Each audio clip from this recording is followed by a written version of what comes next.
Now when it comes to tablets, you have the Apple iPad on one side and the rest of the Android tablets on the other side. But even in the rest of the Android tablet segment, you have various form factors, various manufacturers, and you really can't tell one tablet from another. So to speak, there isn't really a standard as far as Android tablets is concerned. This, what I'm holding in my hands, might just be the answer to it. This, friends, is the Google Nexus 7. Let's have a look at its body first. Now, it's 7-inch form factor and it feels really good in the hand. It fits really well in your palms. It's got this really nice textured, rubbery, leathery finish on the back, which gives it a nice feel overall, and it gives it a slightly premium feel to the tablet. The edges are clean, and you have the regular 3.5mm jack on the lower side and the micro USB port. On the edge of the right hand side, you have the standby / power button as well as the volume rocker. So these two are the only buttons you will see on the tablet. As you may have noticed, there is no camera on the rear side. It only sports a 1.2 megapixel camera in the front. It is powered by an Nvidia Tegra 3 system on chip. It's got a 1280 to 800 pixel display. It's an IPS panel, and as you can see, the viewing angles are really good. Even when you hold it completely horizontal, you can see all the app icons very clearly. Now this is a Corning glass, so it's scratch resistant, but it does tend to hold on to smudges. So now let's get into the operating system. The Google Nexus 7 sports Android Jelly Bean or Android 4.1, and it has some really cool features up its sleeves. Let's start off with Project Butter. Now Project Butter basically is a technology which enables the CPU and GPU to run in parallel, because of which you get a really smooth transition. Now these transitions are happening at 60 frames per second, because of which they're really blazing fast, something totally different from what you may have seen on other Android iterations. The next thing I'd like to talk about is widgets. Now widgets are something that separates the Android from the Apple iOS, and Jelly Bean has some interesting improvements. Now let's see what that is. Now when I hold on to a widget, it goes onto the home screen and see what's happening in the background. It's basically trying to rearrange the apps so as to fit in this widget. This is a really interesting feature. Once it's loaded onto the home screen, you can further on adjust its size, and the apps around it will automatically readjust. So this is a really interesting touch.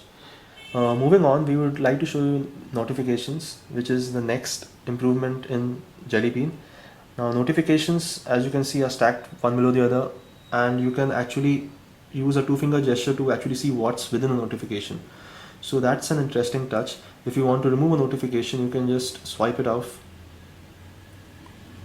like that. So that was notifications. The next interesting thing is Google Now. Now when you go on the lock screen, you get options to unlock this, and you have this thing called Google. But this is not just a search bar, it's Google Now. Now Google Now basically has this whole card system, and it basically is dependent on your location. So it's basically contextual search. There are more cards. Now right now I'm located in Chambers, so it shows me a bus station card which is showing me different buses and at what time there are, and you have the weather card. But there are more cards like public transport, traffic, flight, sports, etc. Now this Google Now basically gets more intelligent as you use search, and it will give you cards before you even ask for it.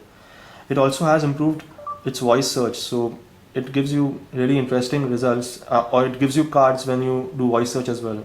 So let's try that out now. Let's try out the voice search. Search for hospitals nearby.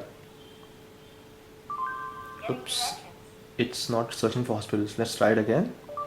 Search hospitals nearby. Yeah, so it brings up a card, and it shows you hospitals around this region. So when you click on hospital, it'll take you to the map, and it will show you another card over here. So the maps is really nicely integrated into Google Now. Let's try finding some restaurants. Italian restaurants nearby.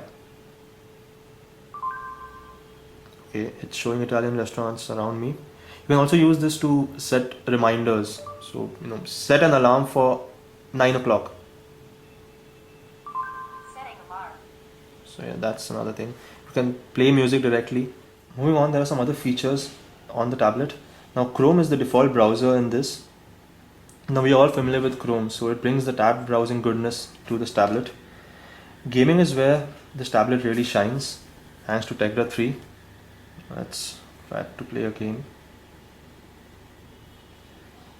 As you can see, it's quite responsive. There is no lag. There is nice amount of detail on the game. So yeah, I mean, it's a really good game and it's a good experience overall. Moving on. Now, one disadvantage that we found with the tablet was its speaker. Now, this slit right here is the speaker. Now, we realized that we noticed that the sound kind of distorted as you play the songs on higher volumes. Let us show you that. I don't see any distortion. At this level, you don't hear any distortion, but as you increase the volume, you notice a slight crackling of the sound. Now, we don't know whether this is an issue with just this particular unit or this tablet has this issue, but we did go online, and on a lot of international forums there were people complaining about this, so we just thought you should be aware of it. But you can mess around with the equalizer settings and get a clean sound. We were successful in doing that. Speaking of maps, another interesting addition in Jelly Bean operating system is the ability to download maps. Finally, we have offline maps. So if you go in the settings menu, you make available offline, you select the make available offline setting, then you select the area that you want to select. So let's see, I want a bit of Mumbai. It will give you an estimated size of this map. Now, this is less than 1 MB. But if you as you select a greater area, the size will keep on increasing. Now you see it's 43 MB, and once it goes red, that means you have reached a maximum limit and you will have to start zooming in. So we didn't really like this idea of having a limit on the amount of map area you can download. So that's about it. You have to zoom more into it. Yeah, so once you're done with that, you can just select done and it'll start downloading that map. So this is an interesting feature, although late, but finally good to have it. So what's our take on the tablet? Well, this tablet is priced at $199 which approximately equals to around 11,000 Indian rupees. But a lot of Indian retailers are selling it for 17,000 rupees, which is slightly on the higher side of things for an 8GB model. Now in an 8GB model, you will get only 5.92 GB of usable space, which is not really much if you are the kinds who store content on your tablet. The 16GB version will set you back by 21,000 rupees. The prices we feel are a bit on the higher side, but this is a really good tablet, and we would really recommend this tablet even if it's available for under 15,000.